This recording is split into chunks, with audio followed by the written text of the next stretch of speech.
Appreciate you taking time out from a busy schedule to talk with me a little bit about Japan, but I know that is not just entirely a cross for you to bear because it's a passion with you. Pleasure. And why don't you just tell me a little bit about your interest in Japan? I know it's your professional interest and you teach in that area and so on and have been there. Why don't you just tell me a little about that? Well, I first became interested in Japan as an undergraduate, thinking it was a fascinating culture and society, and as I studied it, I decided this might be an interesting thing to do graduate work in, became interested in the language, worked on the language, had a chance to travel and live there a bit, and that fascination led from one thing to another, and I've spent the last 30 years, I guess, working with it. Well, that's good for me to talk to you because I spent 1 week there, so I'm happy that you sometimes the powers of observation in a week are better than 30 years.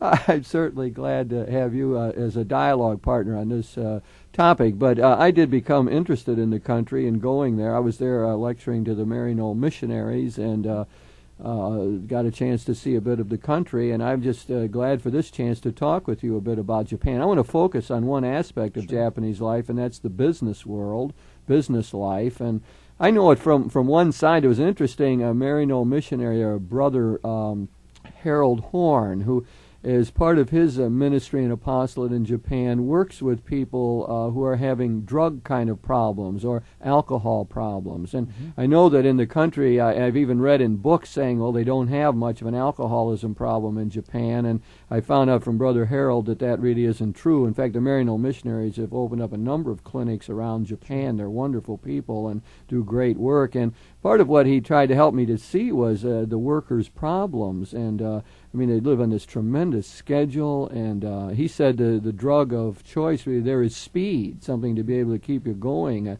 These long hours of work and very little time with the family, and sort of obligations to hit the bars on the way home and so on. So that's one way that the business thing came up in my mind, was the great pressures, the workaholism that exists in Japan and the constant pressures on the workers. The expectation for a level of accomplishment in very many aspects of the society are very, very intense. The work and business part of it, I can understand where you're coming from. The expectation to produce quality products, large amount of produce over a short period of time is very, very intense. It is also reflected in the educational and social aspects of life.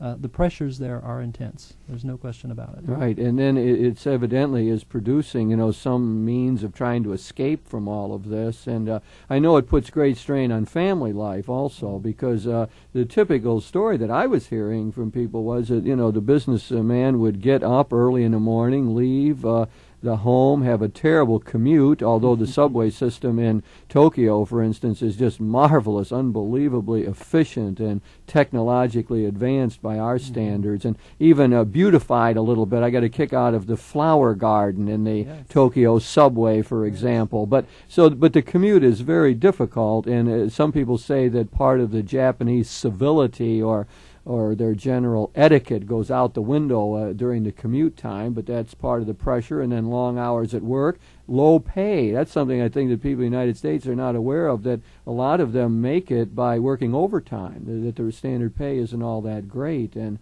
the overtime pay keeps them going, so that's another pressure. There's a historical principle here of commitment to one's overlord or the master historically that carries over into the business world today. You are expected to give service above and beyond the call of duty. My perception of American business and factories and work is that one owes to the employer a limited amount of allegiance and time, and the 5 o'clock whistle or whatever determines the end point, and that's it. You separate from. Where in the Japanese experience you're expected to work longer hours. There's not a time clock mentality there.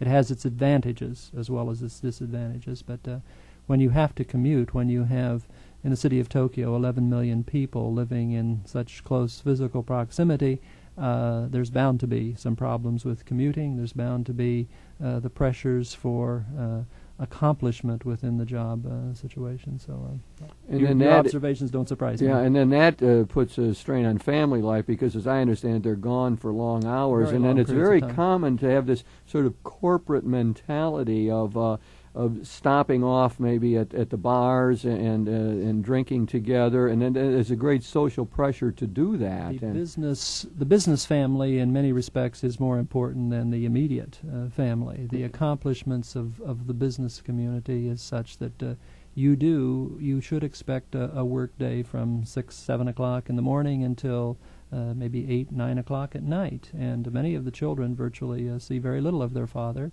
Oftentimes Saturday commitments. Sunday is usually a day for family, but it's hard to put into one day what maybe should take place in longer periods of time. And then you have the whole loyalty to the company played out in so many ways. I mean, like there's company songs and cheers and sort of a sense that I mean, you belong to the company. That's what gives you your stability in life, right? Your rootedness and your long-term security. If you notice in Japanese society, Jim, usually when people are introduced, they are introduced as Mitsubishi's Mr. Tanaka or some educational institution, Tokyo University's Watanabe. This kind of connection, this kind of identity is seen as extremely important. Yeah. I was on the shores of Lake Biwa. Did I say that right? Lake exactly. Biwa. I got it right. Yes. You have to help me with these words, but that's the largest lake in Japan.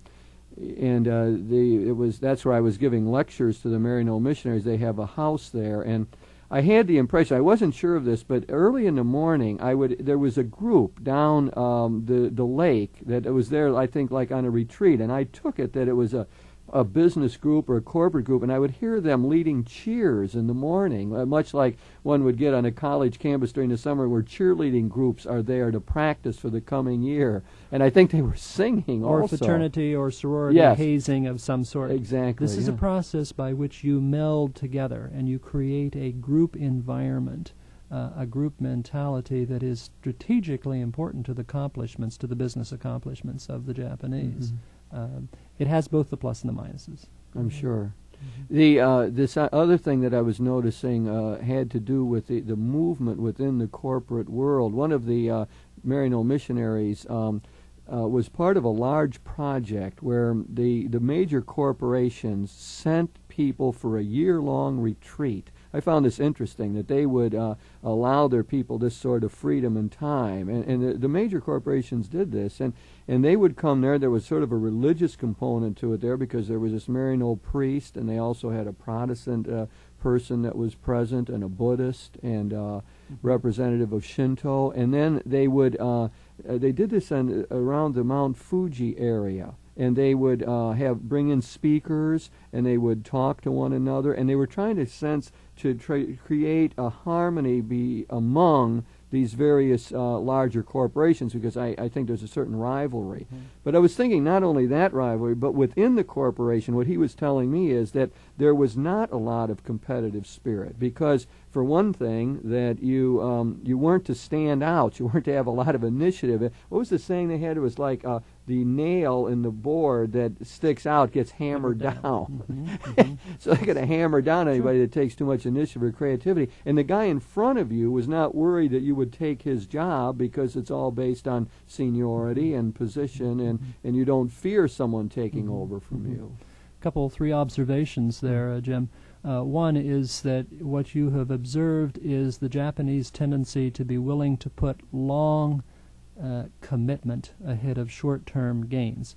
The fact that they would spend a year in this kind of training program where we might spend a month or a week or a few days is typical of the Japanese, of planning well ahead, anticipating things far in advance, and being willing to make that long-term as opposed to short-term commitment.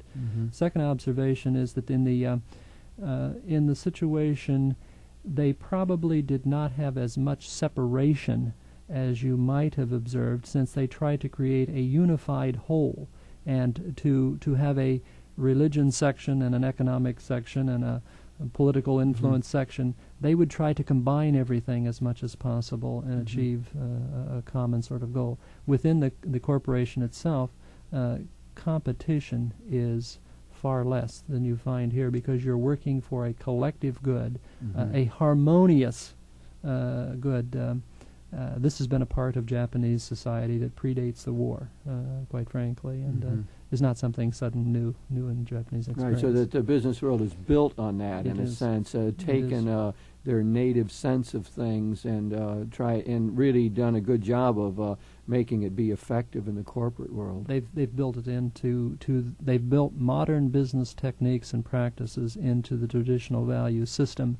And I think that ability to combine traditions as well as the modernity has been a key to Japan's success in the last century. And what about this question of the competition between the major corporations? Why don't you tick off some of those and to see how they relate? Sumitomo. I'm sorry, say those again. Mitsubishi, Mitsui, Sumitomo, Yasuda. These are some of the major former pre-world Zaibatsu. By Zaibatsu? Zaibatsu meaning large financial clique groups. Japan's major financial, industrial, corporate groups tend to cooperate and work together rather than compete. And so this is foreign to American audiences. These groups will get together and compare experiences, and they'll work to develop a common strategy and a common purpose. It's not, however, without its competition, for one of the interesting things I find about Japanese business is that those corporations which do well in the United States or in Western Europe are the corporations that have competed internally and refined their techniques, procedures, methods, and I don't mean just simply technological, but have been successful at it. We don't see the more negative aspects, the less successful companies we don't see, because they don't ever make it out of the arena of the local competition, as it were, to enter into an international environment. The notion that I had from this Maryknoll missionary, Pat O'Donoghue by name, that was part of this group for 6 years or more, was that the Japanese thought it valuable because it made closer ties between important people within these various corporations, so that when they interacted internationally, they had a basis for it, that they knew each other, they could call on one another, and so on. There's a good degree of comfort there in that kind of working relationship that takes time to build, takes effort, and is, I think, a more solid relationship than I sense our more precarious short-term. The longer-term thing is very important to them. Of course, that when you sign on with the company, then there's every reason to try to be loyal to it, because your security is there, and the better you do with the company, the more productive you are, the better chance that it will do well long-term. That corporation will take care of you, and you do not need to feel, in most cases, fear of dismissal. If your performance is not up to the standard that is expected, first of all, your colleagues, your fellow workers, will probably say things to you, and probably gently but firmly guide you in the direction that it's expected that the corporation image and the corporation commitment would follow. If you don't follow in that pathway, you will probably find yourself uncomfortable and moving in another direction and take yourself out of it rather than getting fired or something They like simply will not allow that nonconformity, will they? The whole culture moves in that direction. Nonconformity is counter to the general directions, and certainly that's a factor when we get into international relations and other topics. Bill, tell me a little bit about, I'm thinking of the average worker, the people in factories and so on, of how they are brought along, because I know they make them feel as though they're part of the total corporate world or this particular business, and that they feel a sense of responsibility for it, and this is one of the reasons for their good record in productivity. Well, I guess I'd give a slightly different slant to it, Jim. I think not only are they made to feel like, they are a part of. It's not just a pulling of the wool over the eyes sort of thing. The average worker feels an identity with his or her company far stronger than a counterpart in the U.S. Walls are very few and far between in a typical Japanese corporation. Rather than individual offices, you have large rooms with a small partition or something separating your office from my office. People move about very easily within that environment. Ideas tend to come up from the bottom and are discussed, debated, refined by groups of people rather than coming from a boss down. There's another factor that enters in here in terms of the economics of it. Most major corporation leaders, even secondary level people, do not make the kind of salary differential that you'll find here. The gap between the lower paid and the higher paid is very small in comparison with the U.S. So there's a mechanism, a system, a desire to have it work as a collective as opposed to an individual kind of effort. Right, that seems an important part, that smaller gap between the highest paid and the lowest paid. That helps to set up some of these closer bonds, I think, or it doesn't drive the wedge that we might see in the United States. It is typical and expected for a boss to go out in these evening outings and to drink or to socialize with his fellow workers.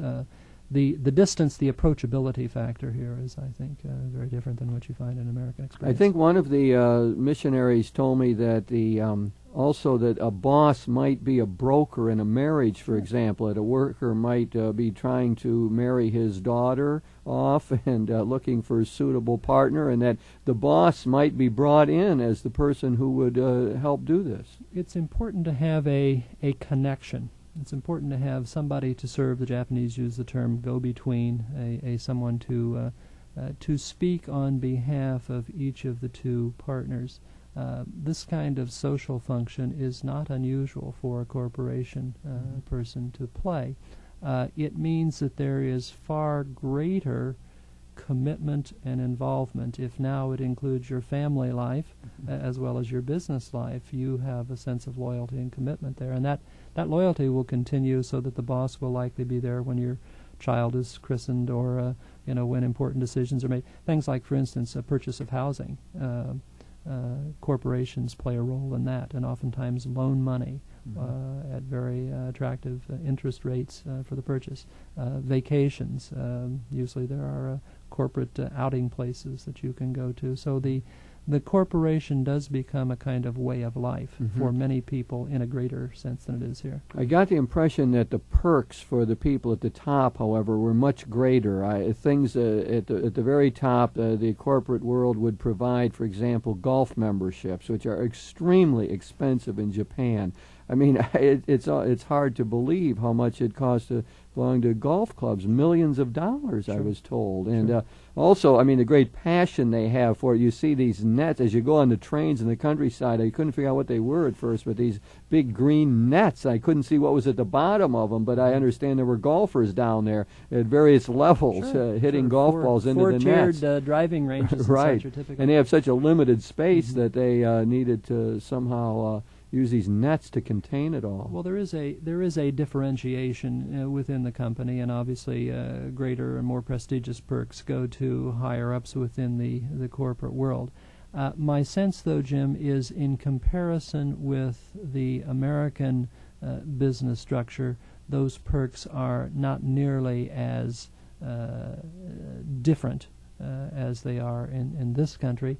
I also think that there's not the same degree of resentment that you perhaps get in this structure. But yes, it is an advantage to have a car pick you up and to have the golf outings and some of those things. But the differential is not as great in Japan as we would see it in the United States. No, not at all.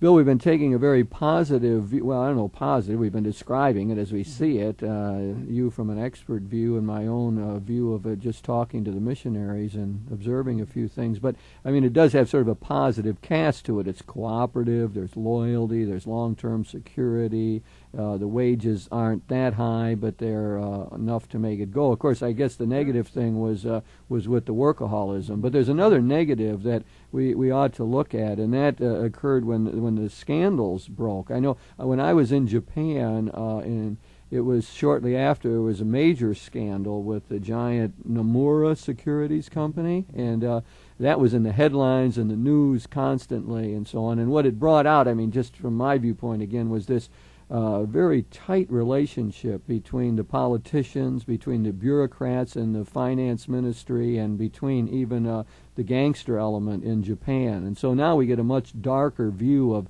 the collusion that's involved, the payoffs, the support of industry, some of the reasons why the United States can't get involved in the trading, although I don't want to get into that element. But it is a much darker picture of this corporate world, although I know that, again, from talking to a number of people, that the standards of morality that we would have, that would look at some of this collusion and say this is wrong, unethical, in the minds of the Japanese is simply the way it's done. It's based on personal loyalties and long-standing traditions, and simply is part of business as usual. So maybe we can talk about that a little bit. Sure. Let me just add one factor to your question itself. The rate of pay that Japanese workers receive is actually fairly attractive compared to a number of other countries, and that rate of pay is not the major factor in terms of economic success or lack of success. But to your more specific question here, several things I think happen here. First of all, in the Japanese society historically, there has not been this separation of government and business attitude. The two have historically cooperated. The idea of an individual or a corporation making it on its own, the great independent entrepreneur, is alien to the Japanese system. While there's been all of the cooperation and the working together, it can present problems, because certain people do take advantage of, certain people expect certain things within the way the system works. I'm reminded seeing advertisements for the German munitions firms, Siemens. There was a big scandal back in First World War time where certain Japanese were being paid off in order to get them to purchase German-made weapons. This is similar to scandals that you find now. I've sometimes thought post-war Japan could be written up as a history of a succession of scandals. Earlier than the Nomura scandal, there's been one involving some corporations, finance corporations, and others, even preceding this last one. And the now newly selected prime minister lost his position for a period of time for being tainted with this Recruitgate matter. He's now coming back, and just within this last week has been reselected. He's done his penance, he's paid his price, and he's coming back, and nobody's terribly surprised about it.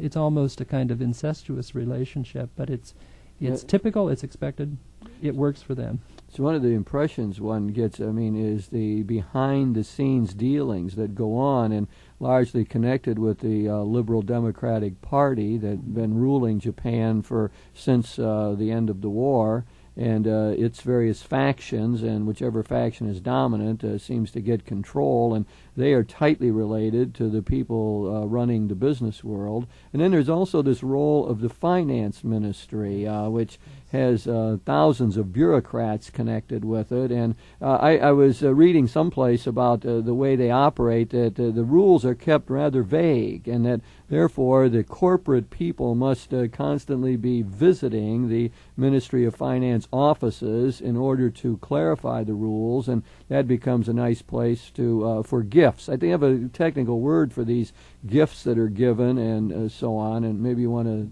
comment on all that a bit. Well, sure.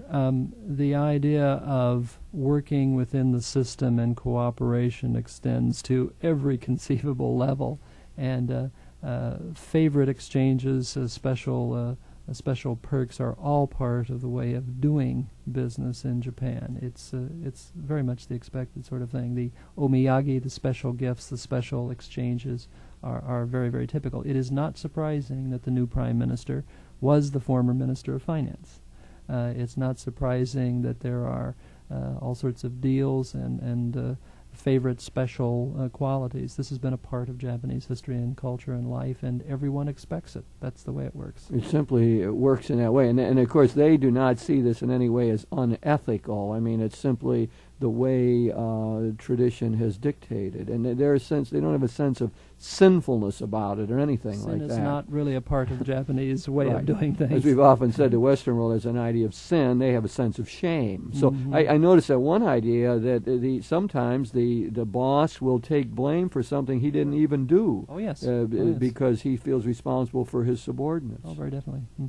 So we get a very different kind of idea of morality, and business ethics would be taught differently in Japan than it would be taught here. It's hard to transmit morality and ethics from one culture to another and expect it to come out the same way. Right, and you get a sense. That's one of the things that the Maryknoll missionaries were telling me constantly, that in interacting with the Japanese people, that one could not take your own standards and put it upon them, or because it simply didn't fit with their culture. You would agree with that? Oh, very much I would agree. Well, Bill, we've been talking here about Japan, trying to focus on the whole business world. I really appreciate the expert knowledge that you have of all that, a lifetime of study, and it's just wonderful. I find it fascinating to talk about it. And I guess what we've seen in this whole discussion is there are problems. There's workaholism and family problems that result. There are scandals that come from the collusion, but also there's this wonderful cooperative spirit they have, this loyalty that's produced extremely successful corporate world and corporate lives, and really it ends up being a great challenge to us here in the United States.